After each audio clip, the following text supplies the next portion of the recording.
Hello అందరికీ. ఇవొచ్చేసి కాళ్ళకి, అరికాళ్ళకు ఈ మధ్య కొంచెం వెయిట్ ఎక్కువైనా, లేకపోతే కొంచెం ఓవర్ హీట్ వల్ల గానీ, కాళ్ళ పగుళ్ళైతే ఎక్కువైపోతా ఉన్నాయి. ఓవర్ హీట్ వల్ల నాకు కాళ్ళు పగుళ్ళనేటివి కనపడతా ఉన్నాయనమాట. అందుకనేసి ఇవి తెప్పించుకున్నా. చాలా మంచి రిజల్ట్ అయితే ఉంటదండి వీటిని వాడడం వల్ల. చూడండి ఎలా అయిపోయాయో నా లెగ్స్. ఈ ఎండలకి ఎంత క్లీన్ చేసుకున్నా కూడా ఇట్లా డ్రైగా అయిపోయి ఇట్లా అయిపోతా ఉన్నాయన్నమాట. అందుకని ఇవి తెచ్చుకున్నా. మామూలు సాక్స్‌లు వేసుకున్నాం అనుకోండి, ఏమంటే అవి తడిచాయంటే పక్కన తీసి పెట్టాలి. పిల్లలు ఉన్నట్లయితే ఇంట్లో చాలా కష్టము. ఇవైతే కూడా ఒకసారి ఇలా వేసుకున్నాం అనుకోండి, ఇంక ఏ ఇబ్బంది ఉండదు మనకి.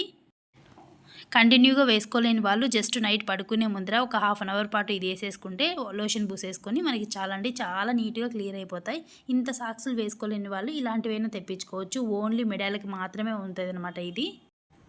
ఎవరైనా కావాలి అనుకుంటే మాత్రం కామెంట్ చేయండి, నేను లింక్ ఇస్తాను. ఒకవేళ మార్నింగ్ కుదరని వాళ్ళు నైట్ అంతా మాయిశ్చరైజర్ పూసుకొని ఇలా సాక్స్‌లు వేసుకోవడం వల్ల చాలా నీట్‌గా క్లియర్ అయిపోతాయి. నైట్ అంతా ఉంచేసుకోవచ్చు ఈ సాక్స్‌లు.